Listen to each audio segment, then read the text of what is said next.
কালকে একটু রাত জাগার কারণে আজকে সকালে ঘুম থেকে উঠতে অনেকটাই লেট হয়ে গেছে। তখন কিন্তু ঘড়ির কাঁটায় প্রায় 9টা বাজে। উঠেই তো কাজকর্মে লেগে পড়েছি। ফার্স্টে ঘর ঝাড় দেওয়া, এরপর চলে গেছি বাইরে উঠোনটা ঝাড়ু দিতে। ভিডিওর মাধ্যমে কিন্তু উঠোনটা ঝাড়ু দিতে অনেকটা ইজি মনে হচ্ছে বলো, সেটা কিন্তু একদমই নয়। আমাদের উঠোনটা অনেক বড় বলে উঠোন ঝাড়ু দিতে খুব কষ্ট হয়ে যায়। কালকে যেহেতু বাড়িতে সেদ্ধ ভাত রান্না হয়েছিল বলে খুব কম থালা বাসন ছিল, সেটাই আমি একে একে করে মেজে নিচ্ছি। এতটা কাজের চাপ আর এমনিতে বেলা হয়ে গেছে বলে আমি ব্রাশ না করেই কাজকর্মগুলো কমপ্লিট করছিলাম। সমস্ত কাজ কমপ্লিট হয়ে যাবার পর এবার আমি হাত মুখ ভালোভাবে ধুয়ে নিচ্ছি। যেহেতু আমাদের বাড়িতে বেলে মাটি বলে হাতে পায়ে অনেকটাই বালি লেগে গেছে। ফ্রেশ হয়ে সোজা চলে গেছি আমার গোপু সোনার কাছে, যেহেতু অনেক বেলা হয়ে গেছিল বলে না খেয়ে রয়েছে। সমস্ত কিছু কমপ্লিট হয়ে যাবার পর চলে গেছিলাম সোজা দোকান থেকে এগুলো এনেছি। Hello everyone, welcome back to my channel. কেমন আছো সবাই? আশা করি অনেক ভালো আছো।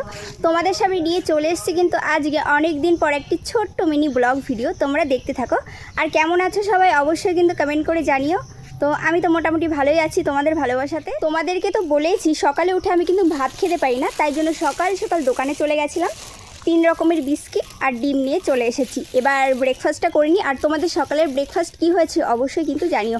তো ভিডিওটা এখানেই শেষ করছি। সুস্থ থেকো, ভালো থেকো। দেখা হচ্ছে অন্য এক ভিডিওর মাধ্যমে।